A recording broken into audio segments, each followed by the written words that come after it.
All right, good afternoon, and I'm glad you've all come out to hear my friend, Gerry. And I've known Gerry for many, many years. In fact, I knew Gerry in high school, and we did a lot of firsts together. We started a high school radio station together. It wasn't any RF involved, but it was just audio and a lot of fun. And ever since then, we've been buddies. Like I said, we did a lot of firsts together, and I don't think I'm going to list all of those, but well, there was some alcohol involved, and anyway, Gerry is from Nova Scotia and a former RAC member. He returned to the Maritimes for college, and originally operating as VE1BXC.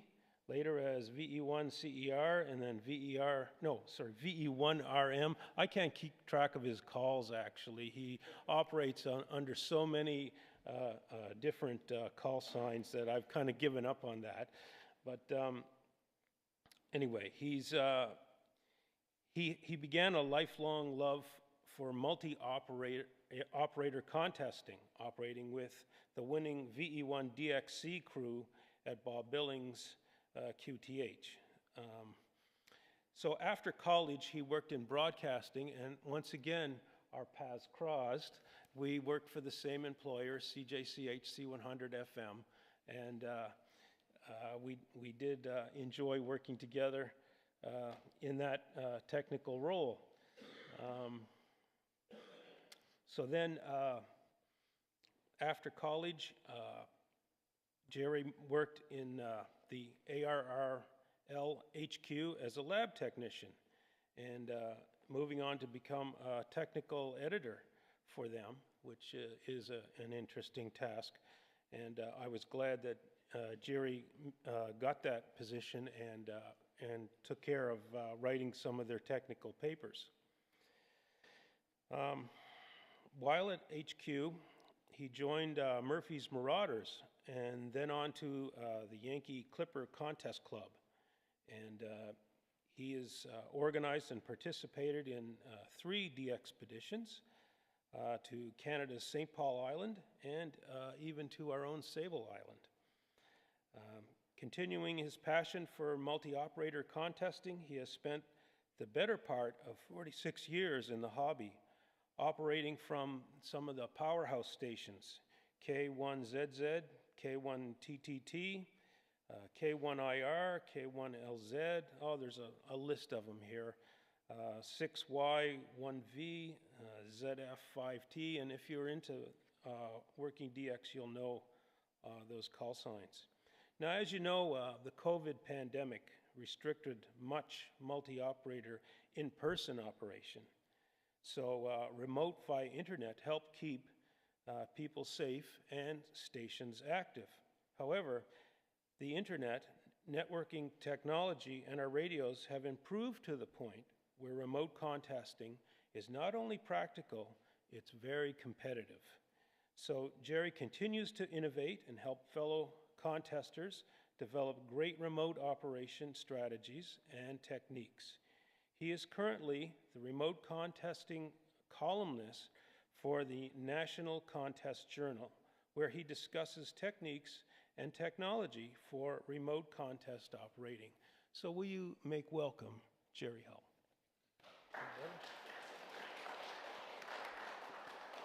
Wow.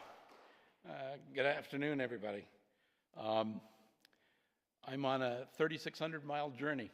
I live in New Hampshire, and my family decided we wanted to go to Newfoundland. So I didn't realize how big Newfoundland is. So I know you did, Dave. So we're on the tail end of the journey, and timing was perfect to be able to present to the club. Next slide, please. The first thing I want to say is, it's all your fault, HARC. In 1973, I was a snot-nosed 15-year-old who knew a lot about electronics and radio, but had never seen amateur radio. So somebody invited me to a VE1FO HARC field day. That was it. It's been a 48-year love affair with amateur radio. My wife will never forgive me, but she doesn't understand that I've been doing amateur radio longer than we've been married. But I just wanted to say happy anniversary, HARC, and thank you for getting me into the hobby. Now, I'm going to skip this slide a little bit about me because my dear friend just told you most everything about me. So I'm going to talk today about remote amateur radio. Now, I do a lot in contesting, but today a lot of people want to do remote, and it's just whether it's for RAC chewing or chasing DX or doing all kinds of things. And what is remote amateur radio? Well, simply put, remote amateur radio is a means to operate your radio station from a location other than where the radio is. And that could be across town, that could be from your car, that could be across the world. With the internet, that's entirely possible. And the good news today with the state of the internet is that you can do this remote for as little money as you want or as much money as you want. It doesn't have to be expensive or hard. So, we talked about me doing contesting with remote radio, but there are a lot of reasons to do remote radio. Now, maybe not in the Maritimes, but I bet there's some. There's HOAs, which restrict antennas on properties, and a lot of hams in the US especially are doing remote stations so they can live in their HOA but still operate HF amateur radio with big antennas. A lot of people live in apartments. If you're very, very lucky, you can stick some antenna on the balcony, but much better to have another location where you can have real antennas, even if you're apartment living. As we get older, a lot of us are moving into elder care or assisted living facilities, and I can guarantee you they don't want to allow amateur radio. So I've helped a bunch of guys set up remote stations so that from their elder care facility they can still operate. As was mentioned, during the COVID crisis, it was a big problem for multi-operator amateur radio contesting. We could not get together and operate as a team because COVID was rampant. As a matter of fact, during the middle of COVID, I did a multi-op, which I'm going to talk about a little bit later, a multi-op operation in the Canada Day contest, and we had operators from around the world, and we won the multi-operator category with distributed operators. So COVID didn't stop us from operating the radio. Something that's not mentioned enough, teaching amateur radio by demonstrating during classes. If you take the typical amateur radio class, it's located at a school or a college or a church or any place where there are not amateur radio antennas. But the most exciting thing to do with your students is to show them live amateur radio, especially on HF. If you have a remote to a decent station, you get on and work Europe or Japan or anywhere, DX in the Caribbean, and students' eyes light up. And with some of the techniques I'm going to show you here, it really gets people excited. And you can do this all off a laptop. So that's another interesting aspect. Some of the photos, the third set of photos down there, are actually an event we did at the Dayton Hamvention. It was called Discover the HF Experience. And we had 6 remote stations. We had stations in the Yukon. We had a station in Sweden. And we had multiple stations in the US. And we invited new hams, technician class hams, well, actually, it doesn't matter the class. We invited hams who had never seen HF amateur radio to experience it. What we did was we hooked them up with experienced HF contesters, guys who really knew the game, and sat them down and allowed them to operate. And again, it kind of blew our minds. I met a father and son who had never seen HF amateur radio. They had extra class licenses. They only operated 2-meter FM. They had never seen HF. So I met another guy who was in his late 60s.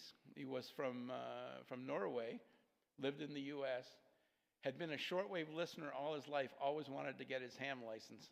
And he sat down, and what a ball he had. So one of the cool things about remote is that you can bring quality amateur radio, HF amateur radio, to anywhere and show people what it's all about. You guys have a club. This is another hot activity. Remoting your club station. How many people, I mean, I can't tell you the number of amateur radio clubs I've been involved with where they have a tremendous amount of gear and it comes out for one weekend a year. It's different from, I think you guys have an active club station, but a lot of gear sits all year and is never used. You can remote your station and allow anybody to operate 24/7. And what if you have people that have physical problems or can't travel? Another way to allow them to be a member and operate a club. It's another way to do glue. One of the really fun parts of remote that I've done a lot of is virtual travel to exciting DX locations, right? And exploring the propagation from around the world. Why? Because you can. I'm very interested in propagation. I was invited to operate from a friend's station in Argentina, and I had never experienced what's called trans-equatorial propagation, where in the middle of the night on 10 and 15 meters, you're working Japan all the time. Super strong signals. Never, imagine that from the East Coast. We would never experience that. So, very, very fun, and gives you a whole new perspective on radio. This last little picture in the bottom corner there is a good friend of mine's station in northern Maine, which is fully remotable. You can operate it remotely, and that's K1LZ. And this station has, it's crazy. It has 47 antennas, HF antennas, and 17 towers. And it's currently the largest amateur station in North America. But it's way out, it's in Machias, Maine, right on the coast, and it's a big trip to get there, especially even from me in New Hampshire, but had a lot of fun operating it remote. So remote gives you opportunities. If you have friends who have radios in other places, you can operate them. So who operates remote amateur radio stations? I did this little Venn diagram because it's quite interesting. All of us are operators. Whatever activity we do, we get on the radio. So depending on your technical skill, you might want to do a remote a certain way. If you're a builder, you may want to build some stuff, build some electronics. If you're a IT guy and you know all about the internet, you might do some work there. But the common theme among all types of amateur radio operators is that what we really are is system integrators. If we would say in the professional world, we call it system integration. So we know how to hook up computers to radios, we know how to build antennas, we know how to do switches, we know how to do all this stuff. And to be successful at doing a remote, you need some level of knowledge of system integration. And that comes, depending if you're a new ham, it'll come over time. But what I'm about to show you in the presentation is there's ways to do remote without having a lot of system integration knowledge. I'm not going to get super technical here. I've got a great website that describes some of these techniques, and we'll have a question and answer session as we go along here. So remote control options. Next slide. So I'm going to talk. Remote's been around for quite a while. In the beginning in the nascent internet, it was pretty difficult. How many people here remember dial-up? Yeah, dial-up was not going to happen with dial-up. Then we had DSL, that was a bit better, but pretty much in most of North America and especially in Europe, there's high bandwidth internet available. So there's been a lot of radios that have come around that are sort of made purpose for remote. So if you see Mike in Ontario there and a bunch of the guys, a lot of people have flex radios. And flex is an IP radio, so it's designed to operate You can use it locally or you can use it over the internet. The Sun SDR is another one that's a IP-based radio. They all work. They all have their idiosyncrasies. I've used them all. I'm going to talk about a technique that you can use any of these radios to do, but you don't have to use their particular technology. There are really nice boxes called the microbit remote rig. And microbit remote rig is it's a peer-to-peer hardware application that sits at your station, sits between your transceiver and the internet, and your audio and your keying goes through that. And on the other end, you connect that back up to a computer or to a twin radio. For example, the Elecraft K3. You can have a K3 remotely and a K3 locally, and you get the hardware VFO and all that cool stuff. There's lots of these around.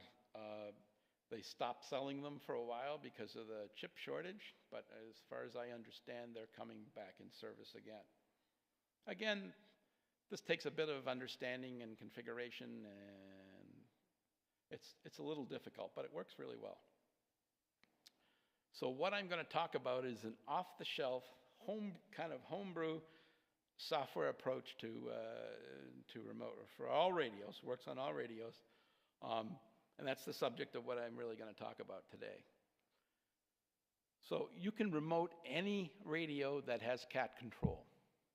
That's a lot of radios. That's radios that are 35 years old. There's a lot of radios that have cat control. So if you have cat control and you have a computer at your station, I can get you on remote in an hour. It's not hard. So this is my I bleed techie slide, because everybody's going to ask these questions, and I get them at every talk about remote. There are three things to consider when you want to operate remote over the internet. Latency is the amount of delay present between the station and your remote location. Latencies typically in North America range between 60 and 150 milliseconds and are quite acceptable. And remote works with latencies over that, like a quarter second. It'll work. It's not as much fun, but it works fine. That said, and I tell this especially to contesters, latency does not affect your ability to break pileups. The determining factors are typically the skill of the operator and the performance of the station, not the remote. The thing we really have to pay attention to in remote amateur radio is something called jitter. And jitter is the instantaneous change in latency over time. So your latency can vary up and down, but from 1 second to the other, jitter can change a lot. Now the problem, why jitter is a problem, is you have to buffer the data coming in. Well, the buffer can empty. If the buffer empties, you get no audio. Okay? It's just like if you have a streaming audio service in your car. If you get to a really bad spot, the audio drops out.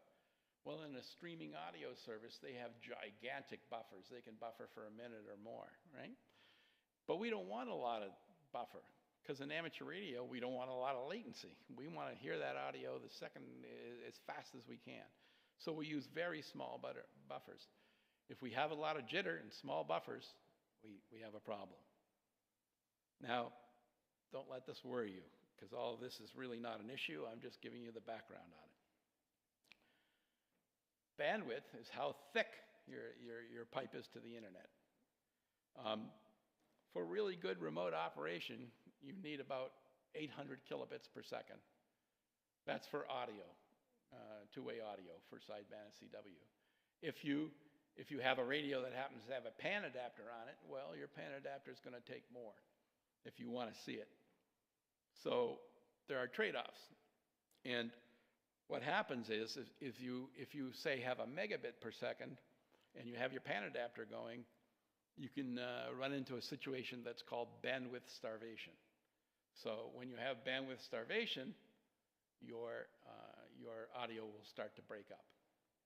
An example of that, We have a remote station, contest station in Vermont that I operate, K2LE, you may have worked now and again.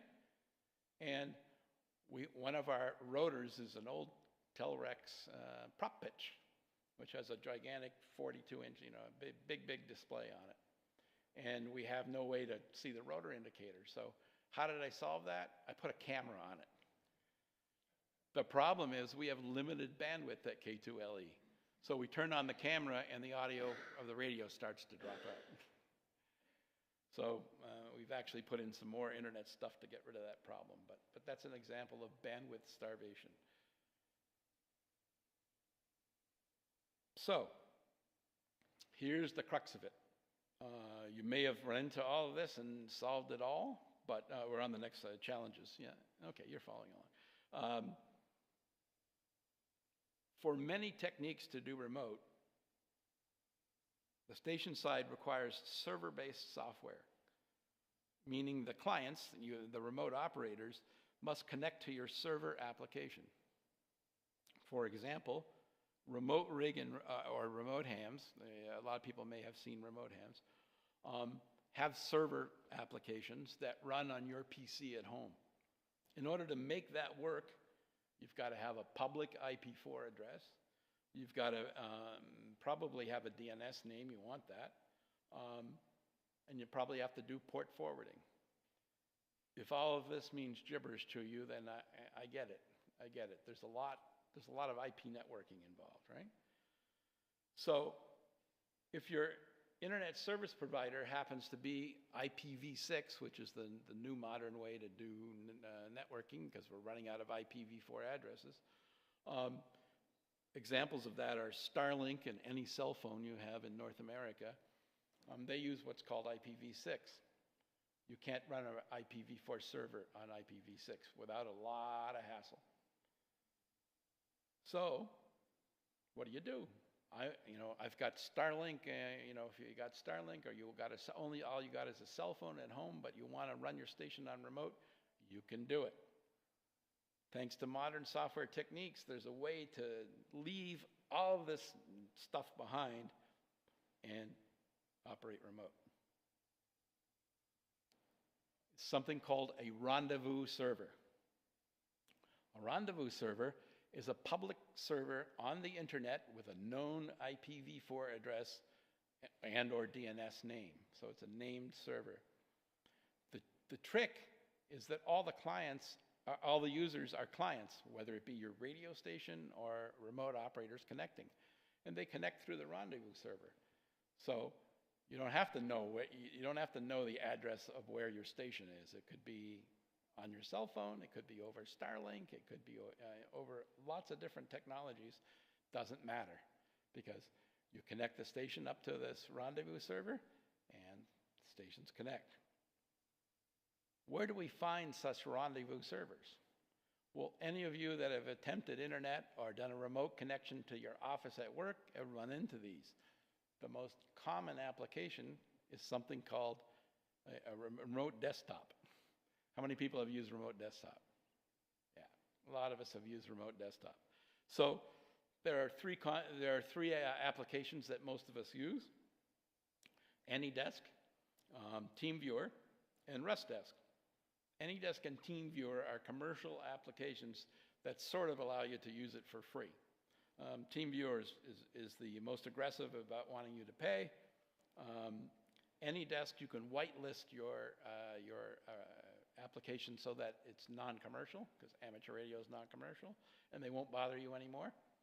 If you really want to be free of it, RustDesk works very well, and it's totally free. And rustdesk.com is the site to go there. And these all work very, very well. So, something to think about. If you remote desk into your PC at where your shack is, what does that give you for remote? It's up to you. Whatever automation you put in your station, you'll have on your remote. So, a remote desktop application mirrors, next slide. The remote desktop mirrors what your station is at home. And there's two examples on the right I'm showing you. The top one is a station I operate in Cayman Brac in the Cayman Islands. And ZF2VE's my call, ZF9CW is the station owner, who's K5GO. Very simple station. Lots of automation. So it's a Kenwood TS590S. And using the free, this glass desktop software called ARCP is free from Kenwood. And you get all the radio controls. You don't get a hardware VFO knob, but you get everything you need. And then I log with the N1MM contest logger. And the N1MM contest logger provides CW via keyboard. He also has Green Heron Engineering antenna control software. So he has a pair of tri-band Yagis. We have a 40-meter vertical right on the ocean. And load the tower on 80 and 160. But the Green Heron Engineering software runs on the computer in the Caribbean, and it allows us to switch all the antennas. So there's no complexity about remote. It all just shows on the desktop. Below that is a remote station on steroids. This is K1TTT in Massachusetts. And this is another big station. He has about 27 antennas, 7 or 8 towers. What you're looking at in the picture is SO2R setup, 2 amplifiers, 2 SDRs, all the antenna switching. It's all there on the desktop. And very competitive in a multi situation. You make it as complex or as simple as you want by building the automation at home. You don't have to worry about remoting all this stuff. It all happens over a remote desktop. Now that's really cool. But what do we do about audio? Because that's what radio is all about, right? So, thank goodness for online gamers. Online gamers hate latency latency, and they real-time communicate. Online gamers, for them, latency could mean death in a game. So they don't want any latency. Mumble's been around quite a long time. What Mumble is a multi-user conferencing audio server. It has extremely low latency and lots of optimizations to make it work very, very well. So I'm showing you on the right-hand side here is a picture of one of the servers that I operate that I talk to the station in the Caribbean. This one happens to be in New York City. And it's extremely easy to set up and use.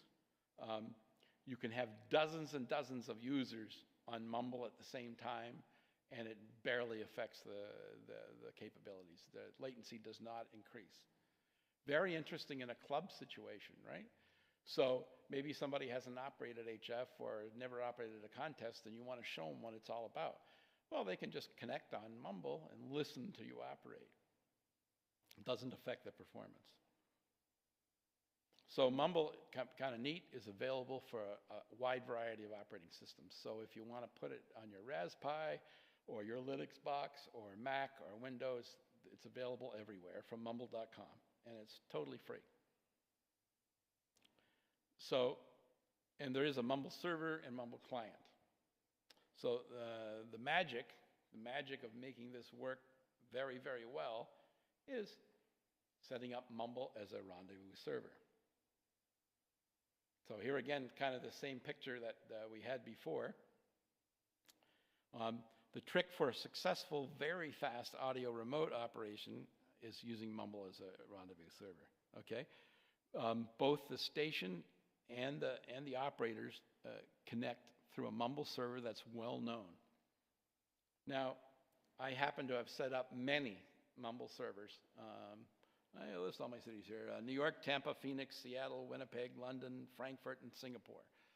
So they're actually very inexpensive. So I'm not spending all my money doing this, but they're very inexpensive. And as again, my North American server for me is 10 milliseconds. My server in Seattle is 30 milliseconds away. All of these servers are in big data centers. They have 10 gigabit per second internet connections. And they're very, very fast. What's really nice about that is that if you were using some audio situation like remote hams, it's peer-to-peer. So depending on the quality of your local ISP, you might have poor audio connecting to a remote. But there's a really good chance that you could connect to one of these central mumble servers and have very, very, very good audio. So, that's a lot to take in. I have a complete blog with all the documentation of how to set up Mumble, how to connect it to servers. You can use my servers for free all over the world, not a problem. If you wanted to set up your own private Mumble server, I can do that for you too. And there's full documentation on how to set up a client. So, how do you do the audio through Mumble? So Mumble on a modern transceiver can use the sound card that's built into the radio, like if you have an ICOM 7300 or a 7610 or a lot of the Kenwood radios, they all have built-in sound cards. So you can use the sound card in the radio to connect to Mumble. If not, you can use analog audio. You use a sound card and connect it to your mic and speaker output of your radio or headphone output of your radio. If you do that, I tend to tell you to use an isolation transformer, which is they're available on Amazon for probably $10. It's a little 3.5 to 3.5 millimeter audio isolation transformer, and that's to get rid of ground loops. So if you have analog, that's the way you can do it. So for SSB operation using Mumble, you put the radio in Vox mode. A lot of people don't like Vox on SSB. Well, that's okay because Mumble supports both PTT and Vox, and it's a soft Vox, and it's very good. There are techniques, there's a foot switch you can buy on Amazon that outputs keyboard macros, and you can use that as PTT to Mumble, or you can use other software like Auto Hotkey to hook up a real foot switch with a hardware foot switch through a serial port. So PTT or Vox. For CW operation using Mumble, well, you can't use a key. It's a lot more complicated to use key or paddle. You use a keyboard, and you use an application that can send the Morse by typing on a keyboard, like N1MM, and all that happens at your station. So over a remote desktop, you can type, and it'll send CW. The side tone comes back over Mumble and works very, very well. Next slide. So, how successful is the RDP Mumble combination? Sounds pretty simple, doesn't it? Well, at ZF9CW, that we set up in Cayman Brock, it took us less than an hour to set it up. It's been running 2 years. I've made 15,000 QSOs with it. And we've won many contests from there. Just got my certificate for ARRL DX CW. We won the world in low power, all using this simple remote technique. And again, I talked earlier about K1TTT in Massachusetts. We did the Canada Day contest multi-operator with operators from around North America and won the Canada Day contest 2 years running. If you're interested in the November sweepstakes contest, I worked with Jay, VY1JA, and set up I have a club call sign in Yukon, VY1 AAA. And Jay and I have been doing a remote for about 5 years now, using this same technique, RDP and Mumble. Set up Gerry V4EA, Andy K2LE, large contest station in California, WA6TQT, Surge VA3SB, and many, many others, including the big station K1LZ, where we have multiple remote techniques, but Mumble and AnyDesk work very well. So, and this is part of what my talk title, Mumble came to the rescue of the recent VP6A de-expedition. Let me talk a little bit about George, AA7JV. So George invented this thing called radio in a box. A RIB is a combination of an HF radio, antenna switching and tuners, power supplies, cooling, power management, and a remote wireless LAN in a single portable rugged case. That's George on the left there, and you can see him holding a rib. Why did they do this?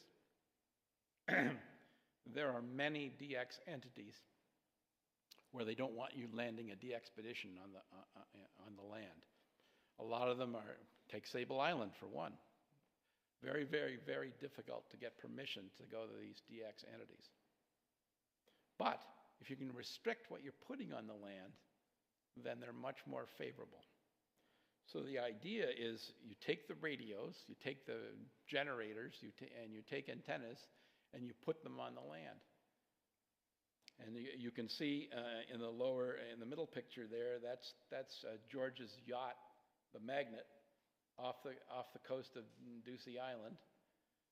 And there's a 900 megahertz LAN between the boat and the radios. So all the operator staff doesn't have to go on to the entity. And you can see the picture in the lower bottom corner there. That's the operating position on the Magnet.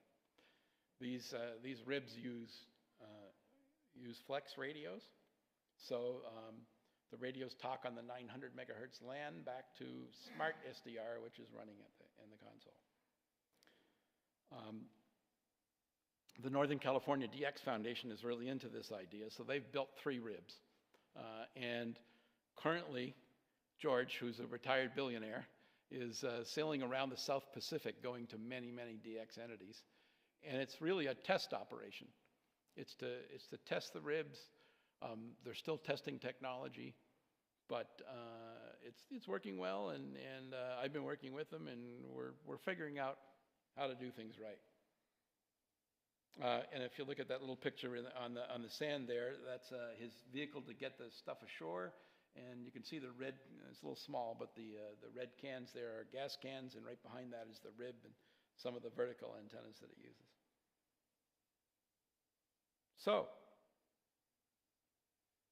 when George went to Ducie, they planned remote right from the start, because they didn't have enough operators on the boat. They wanted to make a lot of QSOs.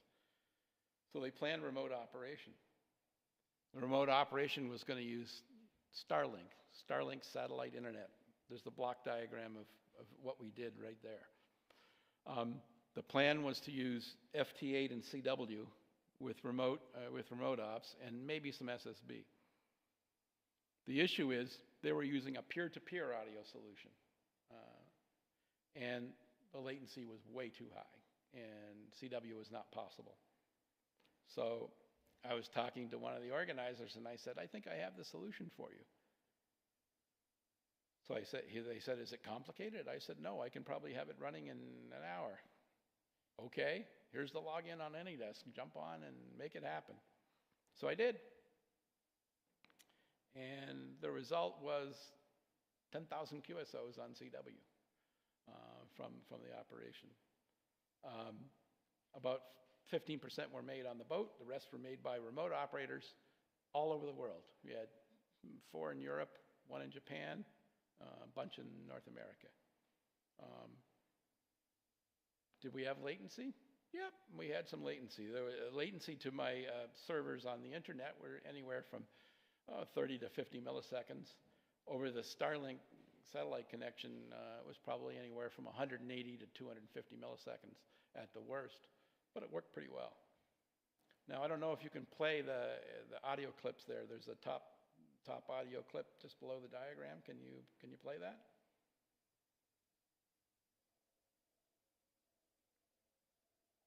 No?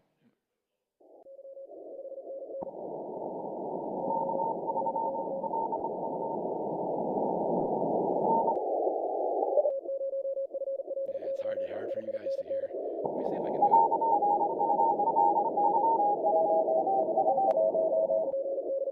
There's, stop it there and I'll play it here. Maybe the mic will pick it up here.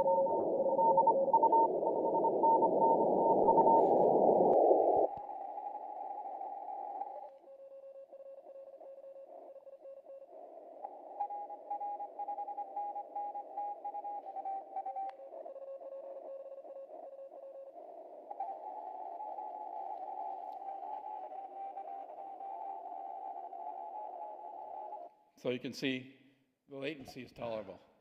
Latency is definitely tolerable. If you're working one of these rib operations, you just have to get the time. You have to play with the timing and get it kind of right. Here's another one from 12 meters that I did.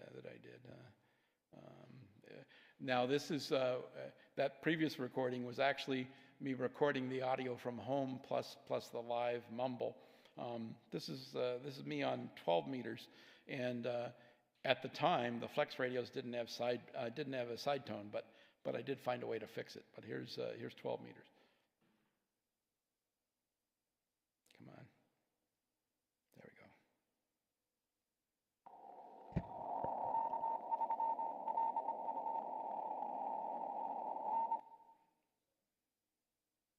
That's me transmitting.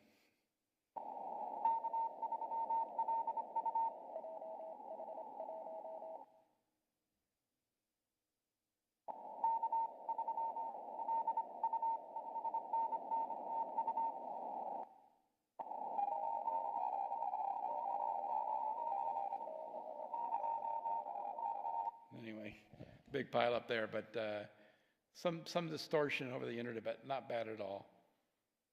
Anyway, it worked really well, and I hope a lot of you guys worked us.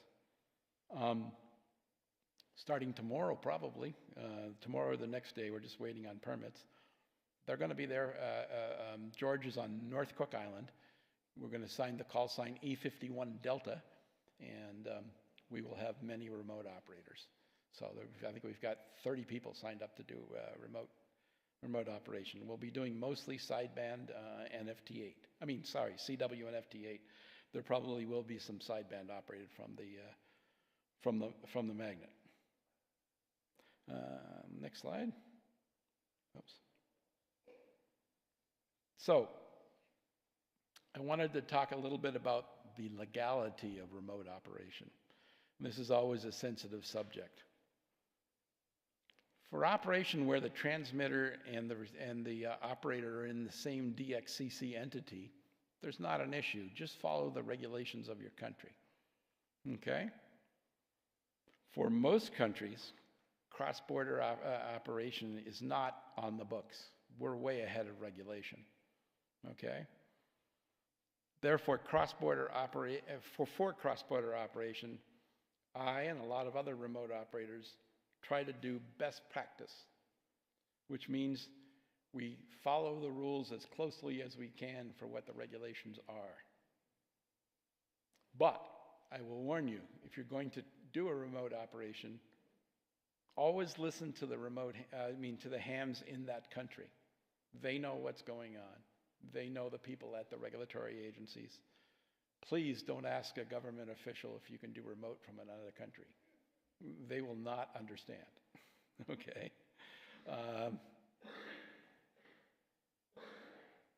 Don't ask a government official about it. They would lose their mind. The idea is act responsibly.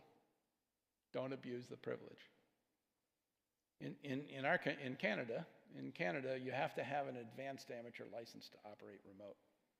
Okay? That's what it is. You shouldn't be operating remote if you don't have an advanced license. If you want to operate a USA station from Canada, you should have a USA license. Okay? Now, some people say, well, we have this cross-border permit and all that. That's if you're physically present in the country.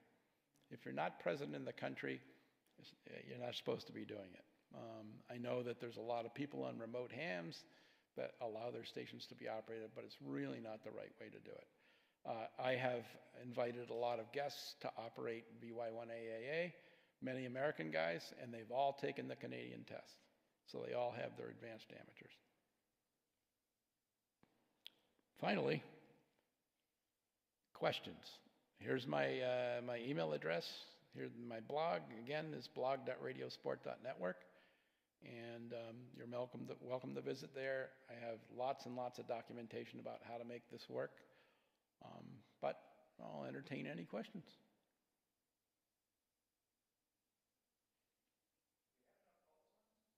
No, I need a few more. Now, Dave is trying to solve this problem, but in Canada you can't operate. You have to sign portable if you operate from anywhere else. So I don't like to sign portable. That's why I have so many call signs. And I like to guest operate remotely from a lot of stations. So That's why the different call signs.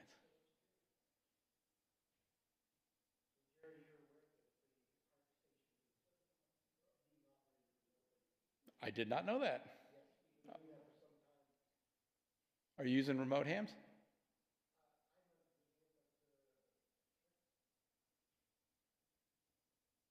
Yeah.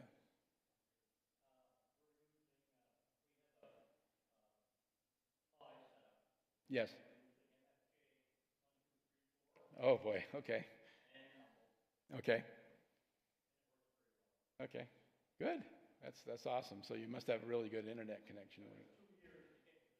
Ah, see, a lot of MFJ 1234 guys, they're running their mumble servers at home, so they have all the networking hassles. You can use my public mumble servers and connect it to your MFJ 1234, and it'll be flawless. Yeah, go ahead.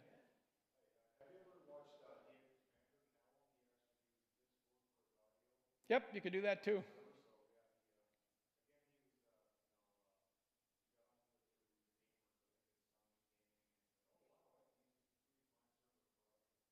Yep. So there are actually tens of thousands of mumble servers out there, public ones. But I created a domain that's specifically for amateur radio and have these amateur radio servers because you can get swamped. Plus, you don't want gamers showing up on your amateur radio mumble server. But any other questions? Well, thank you very much.